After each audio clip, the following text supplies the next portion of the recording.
Republican and Democratic presidential candidate, Tulsi Gabbard, accompanied by Esper Lee. Richard Louis convened the men.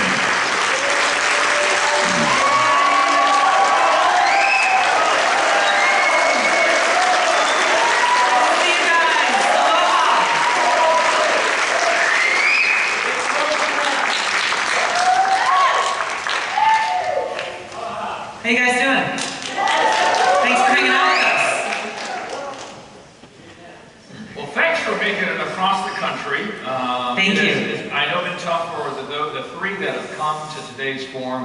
Thank you for spending your time here for the first ever gathering for the Democratic AAPI Forum. It is well worth the trip, but so important, and thanks to you guys for making this a priority in your busy schedules, and to the AAPI Victory Fund and Asian Americans Rising for putting this important forum together. What was it like when you had three Asian American Pacific Islanders standing on the debate stage, one next to each other? Yeah, I saw the picture and I was like, yeah. I think I'm in the Bizarro world. Sadly, we're at a place where you think that, right? When you see this, which just points to the reason why this forum is important, the work that we have ahead of us to make it so that our elected leaders at every level of government are actually representing the diversity that exists within our communities. Did you do a little lo-fi, sci-fi?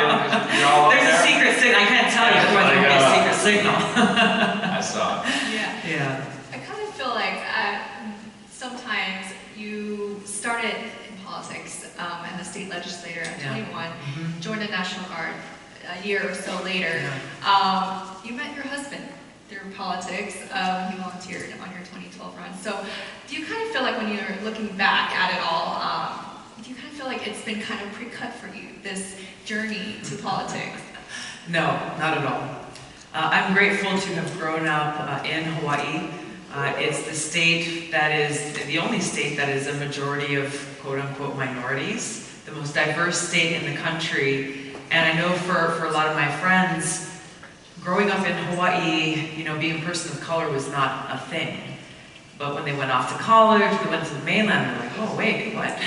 Everywhere is not like this in Hawaii. Everywhere is not as diverse when it comes to race, ethnicity, religion, people coming from all different parts of the world and living together in what we call that spirit of aloha.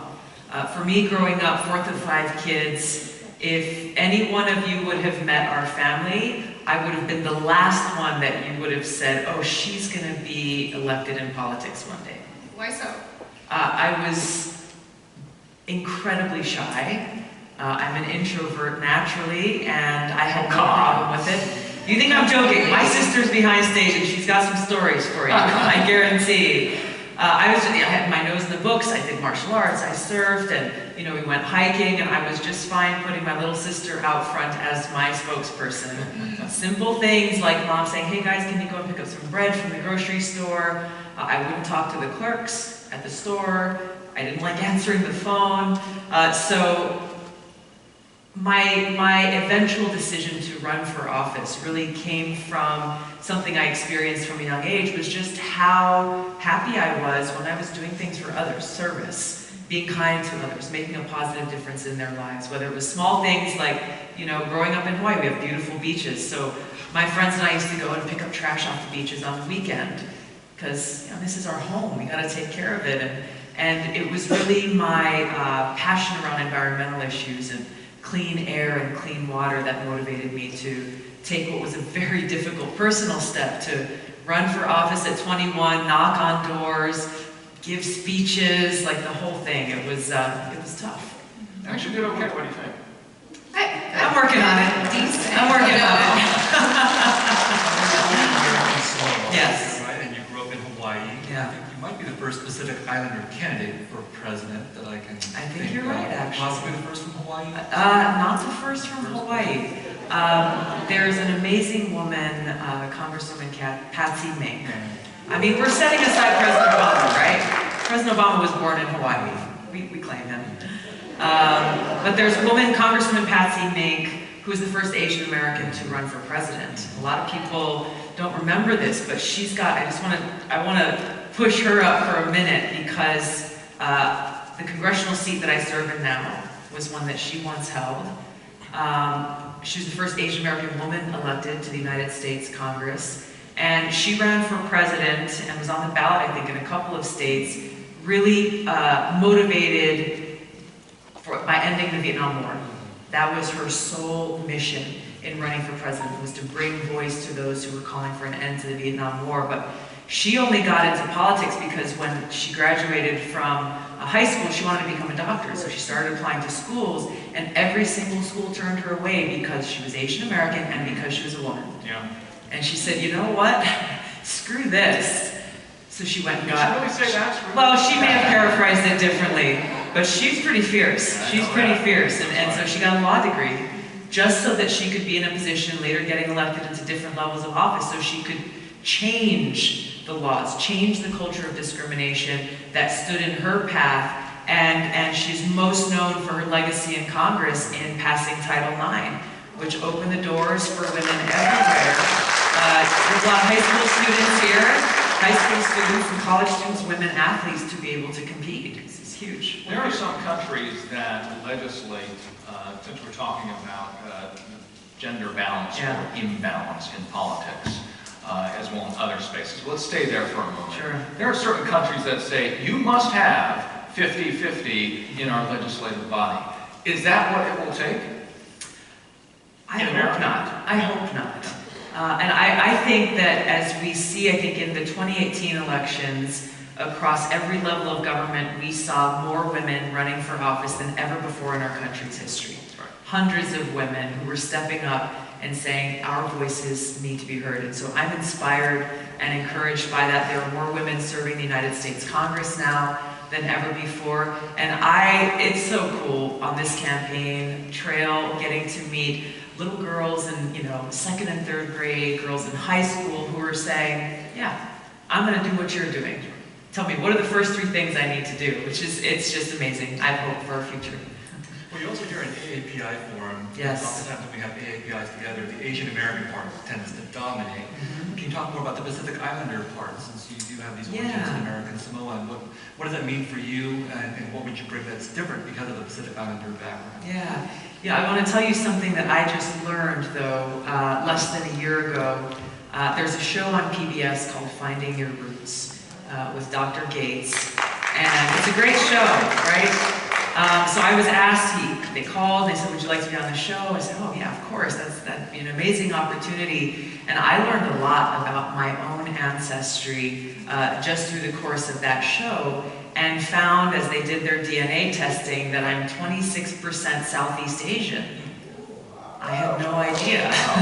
Polynesian on my dad's side, Caucasian on my mom's side, and a whole diverse mix there. And 26% Southeast Asian, and Dr. Gates said at the end it was the most diverse mix of DNA that they had ever seen in their show. But one thing that I found that's interesting is that since finding this out, I adjusted things and put it into Wikipedia and let people in the media know that if you're reporting on this is the accurate way to explain my ethnicity and my ancestry. And they haven't done it.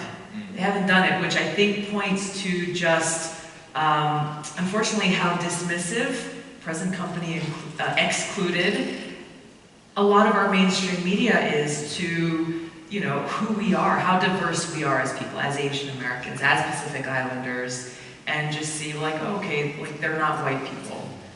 And so this is something they keep on reporting, everyone's like, hey, no, Asian, Polynesian, Caucasian. But I think it points to the work that we have ahead of us to try to increase awareness and understanding of who we are, the diverse cultures that we have. And even as Pacific Islanders, being born in American Samoa, being raised in Hawaii, where we have people from across the Pacific, and our cultures are very much intertwined with each other. And for us, coming from that melting pot of culture, the thing that we share wherever we go is that aloha spirit, which is really a spirit of respect and care for one another. And kind of riding off of Ian's question, you represent a pretty large population or community of AAPI voters. Yes. What have you been hearing in terms of what they're really concerned about? Because we can read about what they're concerned about, Yeah. but you've been there, not just in Hawaii, but across the nation. So what are they concerned about, and how do you respond to that? You know, the concerns are, at a broad general level, not so different from the concerns we hear in other places. You know, healthcare remains an issue that's top of mind for most folks, and the statistics and the numbers show that Asian Americans are uninsured at a higher rate of I think, any other demographic, which points to the need that we hear every day in the political world is the urgent need to reform our healthcare system so that every single American in this country is able to get the care they need when they need it, no matter how much or how little money they have in their pocket. Opportunity, opportunity. For us, we live in a high cost of living state, like some places here in California. And for us in Hawaii, there's a lot of concern about the brain drain and our kids graduating from high school and feeling like in order to have an opportunity to get a good paying job and to pursue the kind of work that they want to do, they have to leave our home that we love so much. And I think that for our families is a major issue. And all of that is driven by, rent is extremely expensive. It's very hard to begin to think about affording a home for your family and to think about how are you going to pay for your child's education. And so all of these things factor into, I think, a challenge that we have. We're seeing families being separated, and for a lot of my friends, they've moved to California or Las Vegas or Oregon or Washington State just so they can afford to raise their kids with a good quality of life, but they're sad that they can't raise them in the culture that we were brought up in. Representative, moving into an issue you know quite well. You represent a heritage of military service in your family, yourself included, with 2 tours in the Middle East. As we now come close to an anniversary, an unfortunate anniversary in our great country of 9/11, we have to ask what might be your approach to secure our country, to secure the world, and what leadership role we might take. As you understand, and we've learned just in the last 24 hours, that the president had decided to call off the meeting with the Taliban at Camp David. That's part of what, as president, you would do. Day to day, these are multiple issues involving countries around the world and security, not only of the United States, but really of the world. What will be your presidency known for when it comes to international security? Yeah, thank you. This is such an important question because our foreign policy is too often relegated as a side issue, when really it directly impacts every other challenge, every other issue, every other need that the American people have today through the cost. The money, the trillions of dollars that we've spent since 9/11 alone. In 2001, over $6 trillion spent on waging these wasteful, counterproductive wars that have not served the interests of our national security. They've actually made our country less safe, as we've seen these wars in places like Iraq and Libya and Syria, actually strengthening terrorist groups like Al-Qaeda and ISIS. The toll that it takes on my brothers and sisters in uniform. 4,419 men and women, service members, have lost their lives in Iraq. And would you meet with the Taliban? Yes, under the right circumstances, with a clear objective that would further our national security and further the cause of peace. Yes. And I think this is the mindset that I bring to the most important responsibility the president has, which is to serve commander-in-chief, is that problem-solving mindset, that results-oriented mindset of thinking about putting the interests of the American people and our national security and peace at the forefront of our foreign policy. Stop being the world's police. Actually be a force for good in the world and recognize that the only alternative to diplomacy and discussions is war. So if our goal is to be able to prevent war, to make sure that our men and women in uniform are only being sent into harm's way as a last resort to keep the American people safe, we've got to be willing to have those conversations and meet with our adversaries. recognizing that if we lack the courage to do so, then the only alternative is war. And there are many examples throughout our country's history of presidents who've understood this, and who've been great examples of that. President Trump's China policy Yeah. right now, that's an attempt to engage without warfare, but with other means. Do you agree? Economic warfare. Economic warfare, yes. Yeah. But if you don't agree, then what is the other, do you think that China is as much of a threat as some people would say? And if so, what is the proper means of confronting that? I think China is unnecessarily becoming, the tensions are unnecessarily being ratcheted up with China in a way that's dangerous for us and dangerous for the world. This is what happens when you have a president, as we do right now, who has a very erratic and impulsive and emotional way of doing things. And when you're dealing with such issues of importance that are impacting this economic warfare, this trade and tariff war, he's got a shoot from the hip approach. I think a couple of weeks ago, he declared that China is our enemy. These things have very real consequences, especially as we're dealing with a nuclear-armed country, especially as we're dealing with a country whose economic interests are very interwoven with our own. We have differences that we need to work out. We've got to be able to do that, doing the tough work of negotiations, not reacting impulsively and emotionally, providing that steady hand of leadership that creates the space to work out those differences, while also recognize when it comes to things like climate change, we've got to be able to work with China if we're serious about addressing the climate problems that face our planet as a whole. Otherwise, even if we do every single thing that we must here in the United States, we won't even come close to dealing with the urgent threat that we face. And you just kind of described President Trump as impulsive. At the same time, you came out with your stance on his impeachment, saying that you believe it will tear America apart. Yeah. Could you kind of expand on that? Yeah, sure. Our country's already being torn apart, unfortunately, and it's very disheartening to see how divided our country has become, and it's being divided on political lines, it's being divided on racial lines, ethnic lines, religious lines, and it's undermining our democracy. And so when we look at Congress's role in providing oversight over the executive branch, Congress must continue to carry out that role. The problem with pursuing impeachment is twofold. One is, even if the House Democrats vote to impeach Trump, the Senate is under Republican control, which means Trump isn't going anywhere.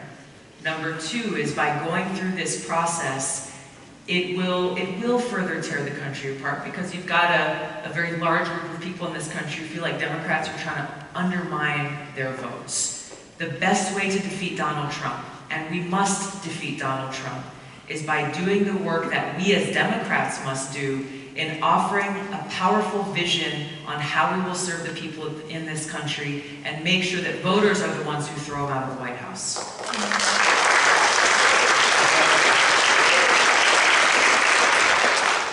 You might know this guy, Barack Obama. I've heard of him a couple You've of heard him times. a couple times. You might know him. Can I tell you just this really quick funny story on this? Because the very first time that I was a member of Congress, he came in to give his State of the Union address.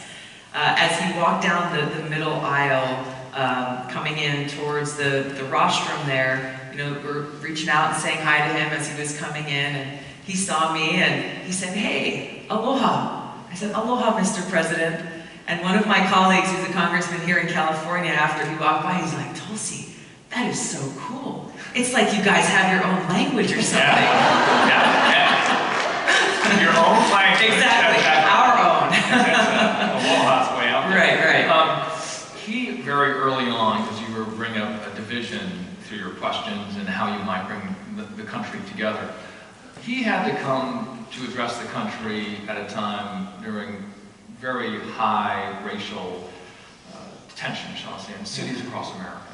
It was a speech he did not want to have to make. It was an issue that he did not necessarily think, I'm going to become president, and this is what I'm going to lead with.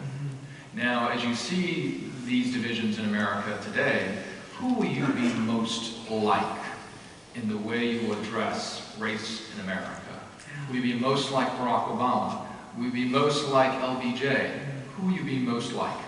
Or I know you're going to be yourself, but Yeah. you're going to look at one that you admire in Well, terms of the way they handle it. I think there are examples from everyone from Barack Obama to Abraham Lincoln that we can look to for inspiration in how we unify our country. And yes, I can only be myself. And what I am focused on, even now as we're in this campaign and we're going to rural towns and big cities in different parts of the country, respecting people as fellow Americans. That basic act of respect and aloha goes a very long way in letting people know that, hey, we're here to listen. I want to hear your voice. I want to hear your concerns and the pain and the struggles that you and your family may be going through. Not diminishing them, whether it's because of the letter that's next to their name of their political party or who they voted for in the last election. We must come together as a country if we're serious about solving the problems that challenge us all. It's not just about speaking to Democrats or Republicans just speaking to Republicans. This is what is so wrong about our political process now. And as a result of this message of unity, of coming together, of leaving no one behind, at every one of our campaign events, we have Democrats, Republicans, Independents, Libertarians, almost everyone. We were in Atlanta a few weeks ago and had last minute trip, less than 24 hours notice, about 300 people came out. And after I said my piece, we did some Q&A, and like the third or fourth question in, a guy raised his hand and he said, I'm a Republican and I voted for Donald Trump, and he sounded a little sheepish. He said, but I'm here. And the whole place started clapping. The whole place started clapping because people recognize that it's long overdue time for us to come together and just treat each other in the way that we wish we could be treated and fight for each other, understanding that an attack on one of us is an attack on all of us. We stand together united as Americans because divided we fall.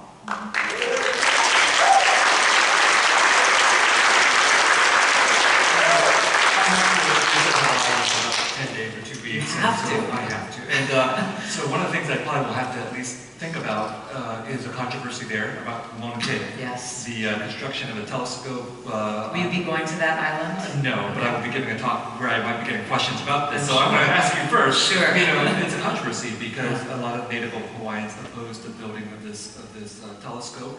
Tell us what your stance is on this, because this is an issue where your negotiating skills might have to come into play. Yeah, it's an unfortunate thing that's dividing a lot of folks in Hawaii right now. There is a powerful movement of kia'i, or protectors, who are there at the base of Mauna Kea right now, literally putting their bodies and camping out there to try to stop the construction of, I believe, what would be the largest telescope in the world. There are already a number of telescopes that have been built on the top of Mauna Kea. Just for some background, for Native Hawaiians, Mauna Kea is a sacred place. It's a place where Native Hawaiian practitioners will go to worship. For them, this is their church. And so when you look at the massive construction that would take years to build this telescope, just try to imagine a telescope or a major object being built in your place of worship, or some place that's special and sacred to you. So that's really what's at the heart of why they're gathered there and protesting this construction. There are other Native Hawaiians who support it, who talk about Native Hawaiian history in astrology and navigation of the seas using the stars, and that this is bringing technology to that. I think the counterpoint is there's another place in Spain, in the Canary Islands, that really wants this telescope, and maybe they should have it there. The controversy here is the governor is doing all that he can to push the project forward in spite of these protests. The project has gone through all of the legal steps and met every one of those steps. So this is really a point here about do you follow the steps that have been laid out in the law, or is there really a bigger conversation here that has to be had about Native Hawaiian practitioners and the preservation of sacred places? So my position on this is that there are a number of telescopes that have already been built. There are a number of them that are already decommissioned, that are no longer being used. And the desecration of this sacred place is an issue that has never been addressed with the Native Hawaiian community. So before any talk of actually beginning construction takes place, they need to make things right with the Native Hawaiian community first.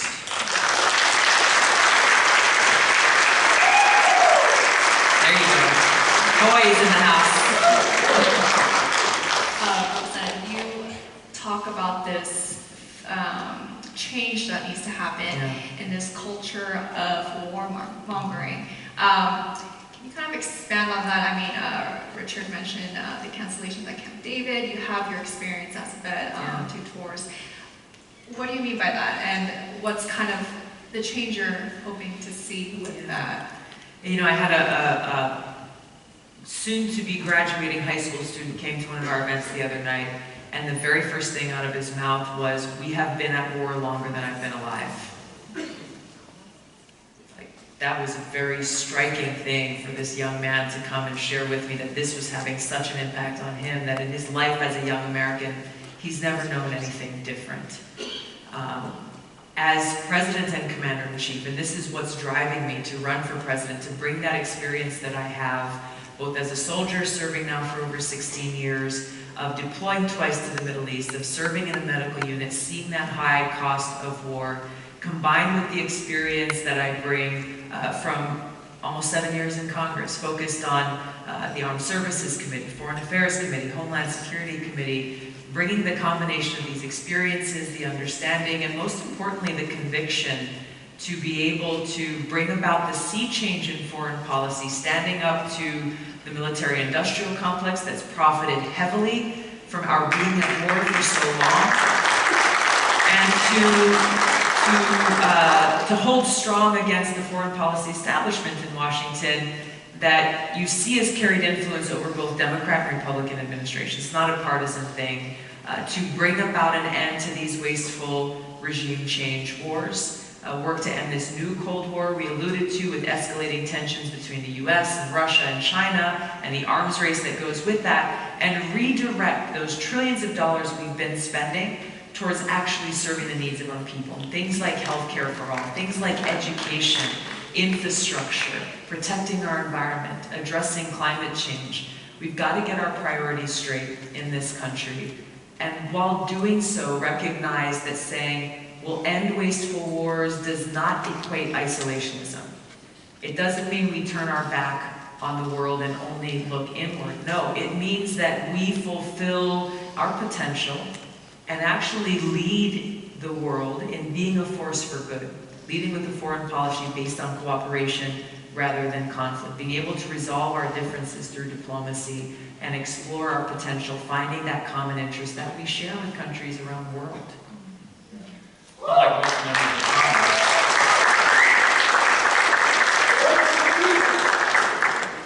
I think he likes you. I think he likes you. There you go. Unlike most members of Congress, you know how to fire a gun. Yes. And a rifle. And you brought up that generation of Americans that have known no other day but being at war. And that is the same generation that has known no other day that has included this active shooter generation. I've had to cover way too many of these stories. As we now mark 292 mass shootings as of this weekend, that number went up by another one, by the way, in the last several days. What is your plan as you return to Congress and as president to address gun violence in America that is real progress when we see a and you know this better than most folks in this room, that we've had way too much this side and that side and nothing moving forward? Exactly. I mean, that really gets to the heart of the problem there, Richard, is how such a powerful and important issue as keeping our children safe, keeping our loved ones safe, has been relegated to such a divisive one. That is one of these issues that's really tearing our country apart when you look at it from the political sense. But when you're actually just talking to folks, and the polls are showing this, that more Americans across party lines agree on the common sense gun safety legislation reforms that we need to pass by far, over 80% in most cases. So knowing this, knowing this, it begs the question, why has nothing been done? It's because in Washington, the day-to-day and the policies are driven by the extremes with a whole lot of fear factoring going on both sides, and both sides pointing the finger at the other saying you're the problem, but no actual problem solving taking place. So we voted on legislation and passed it with bipartisan support out of the House of Representatives months ago to make sure that there's universal mandatory background checks. The tragedy and the murder that we saw just took place in El Paso is one example where it appears that a universal background check would have prevented that shooter from being able to purchase a gun. That's what these sensible reforms are in place for, to prevent those who would seek to do harm to others from being able to put a weapon in their hands. Now, when you look at the extremes, you've got on one side people who say that there should be no restriction whatsoever to their Second Amendment rights, none whatsoever. And on the other hand, you have folks who are saying, well, we shouldn't have any guns at all. We should repeal the Second Amendment. But it's a false choice, in my opinion. And I think most Americans agree that we can and should uphold our Second Amendment rights, while also making sure that those who are owning guns are doing so in a safe manner and will not do harm to others, who are not going to use those guns to others. But what will your message be this week, right? Let's get to your job at hand today. Now you can actually do something. You're an elected member of Congress from the great state of Hawaii. Yeah. Well, we're going back to Congress next week, continuing to push past legislation, calling on Mitch McConnell to pass the bills that the House has already passed to make these changes. I think this is where, and reaching out to Republicans in doing so, again, we've got to make it so that this is not the partisan issue it has become and has been for so long. So much of that pressure to make an impact and to make a difference needs to come from the grassroots. It is the people of this country that need to come together and say, hey, Senator McConnell, do your job. Let the people vote. Let our voices be heard. Perhaps the most important issue for Asian American Pacific Islander voters, like it is for most people, is the economy, economic inequality. How would you address this? I assume you think it's a real issue, but how would you address, what are the concrete things that you would do to address economic inequality? Would it be higher taxes on the wealthy? Would it be higher minimum wage? What are your policies? I mean, as you mentioned, this is a problem that is taking a toll increasingly on the Asian American community, but it's one also that's further driving a wedge between the haves and the have-nots in this country. I think there are deep issues that we need to address in policy making that reflect in our tax code and in our trade policy. The scales are weighted towards the rich and powerful and the big corporations who benefit the most that end up leaving everyone else behind. I think this is what's at the heart of the problem. You've got the rich and government of the rich and powerful rather than a government of, by, and for the people. The fact that Amazon has gone without paying taxes now for a few years and has also gotten millions of dollars in a tax credit while the rest of the people pay their taxes and do their duty and struggle often in fulfilling that speaks to the heart of the problem here.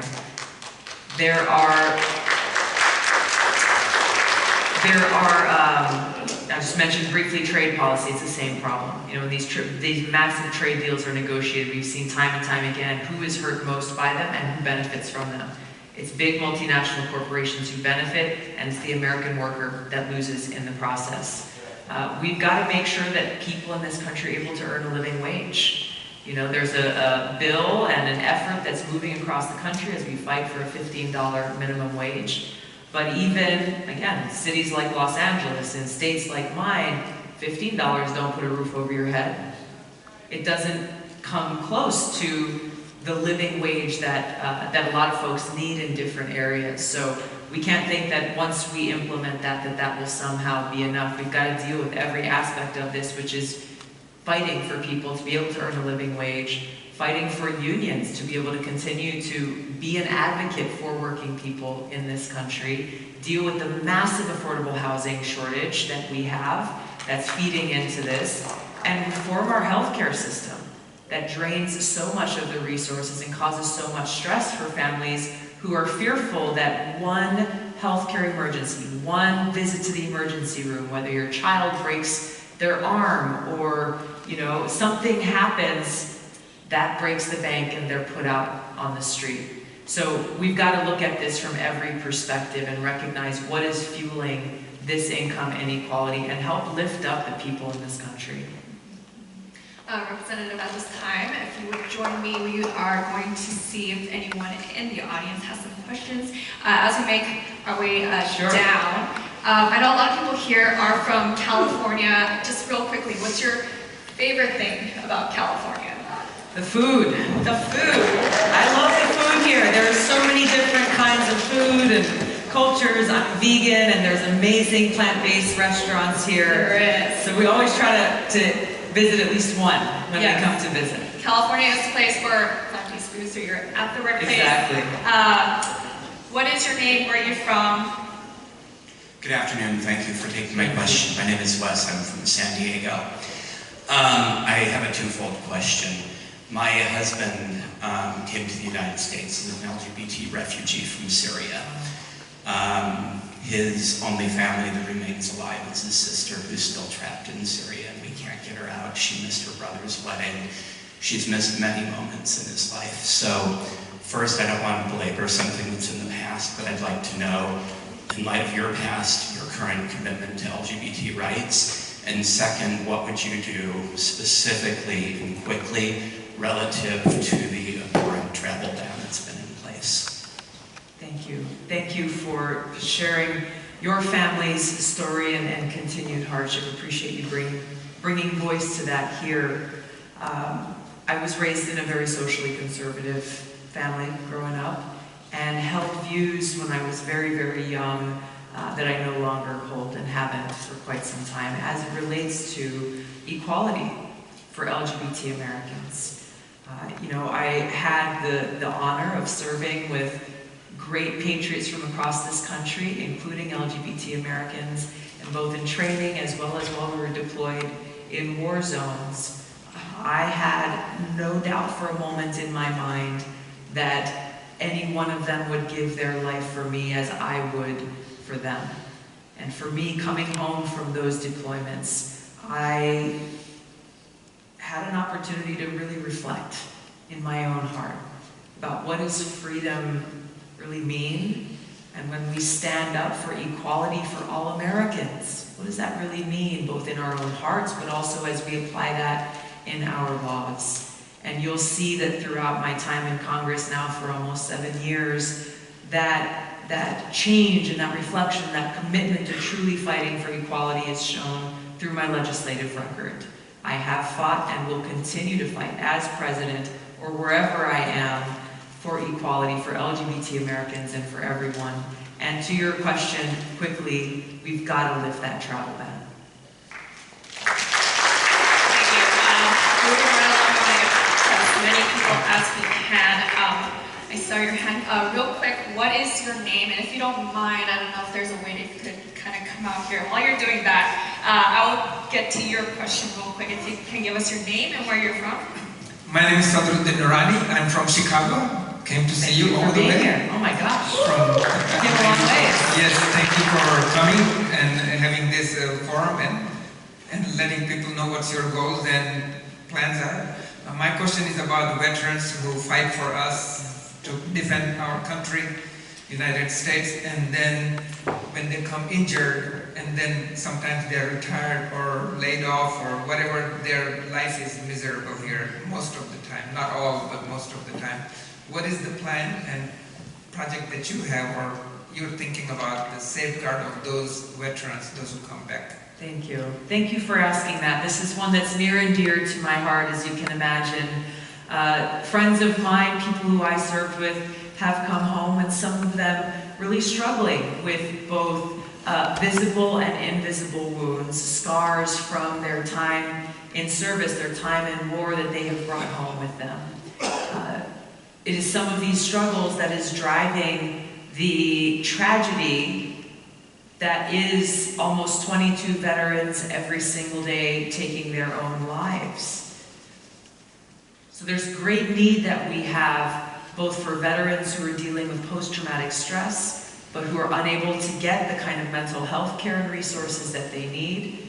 There's great need in the fact that we still have far too many veterans in this country who are living on the street, who are dealing with substance abuse because they haven't been able to get the help they need to deal with the struggles of their past, veterans who are unemployed. There are many challenges that we need to address, and the reforms that I would bring as president to our VA would be to make sure that the taxpayer dollars we are putting towards that service are actually getting to our veterans, and make sure that this agency is not a bureaucracy that continues to feed into itself, but one that is actually focused on fulfilling its mission of serving our veterans. And I'll close on this last point, because too often there's a stigma around veterans saying that, well, if you've gone and you've served in combat, whether it's been on one, but most people have served on 2, 3, 4, 5, 6 deployments at this point, that somehow you're damaged goods. That somehow every veteran that comes home is not whole. But the reality is that, and this is a message to employers and people within our communities, veterans are a great asset. Because you're talking about people who've made that decision in their lives to put service above self. They have lived and worked under the most high-pressure situations. They are leaders who are able to make decisions under fire and know what it means to work well as a member of a team. So my hope is that in this country, we together can change the culture of how we view veterans, not just as people who we might shake their hands if you see them in a Veterans Day parade or once a year say thank you for your service, but actually stand up and appreciate that service by helping veterans find outlets to continue to serve and for the rest of the country to benefit from that experience, service, and leadership.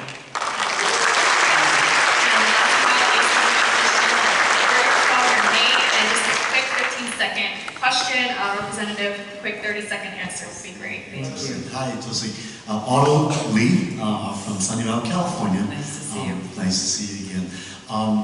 Fellow veteran, by the way. Thank you. Thank you for your service. Yeah, veteran that served in the Middle East and Iraq. My question is about the image of the Democratic Party.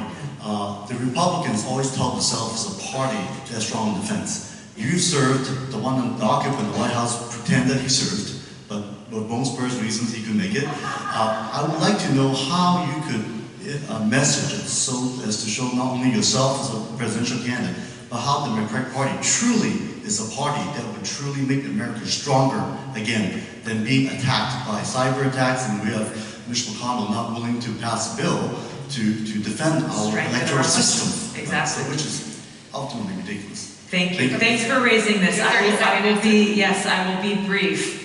Look, as the experience that I bring brings both the understanding and the consequence of these wasteful wars, as well as the understanding and the experience that best equips me to serve you as Commander-in-Chief and keep our country safe. Our party, the Democratic Party, needs to be the party of the people. It needs to bring the voice to the voiceless. It cannot be a party that represents corrupt corporate special interests. This is the reforms that I'm pushing for within our own party. The best way that you all can be a part of bringing about this systemic change that we need to see, both within our political systems and within our country, is to be engaged in the process. Your primaries here are on March 3rd. Every single one of you needs to be a part of not just showing up and voting, but gathering your community together, those who you have an impact and influence over, and being that change. I want to ask you for your support. We can, in California, we can move our country forward and make sure that we have a government that is truly of, by, and for the people. Thank you so much.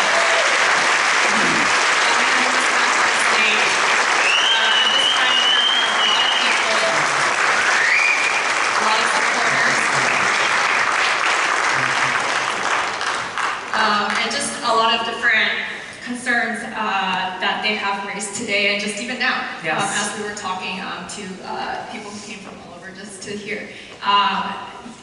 Give us your last remarks. Thank you. Thank you very much.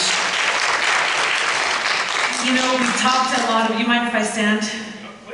We've talked a lot here today about how divided we are as a country.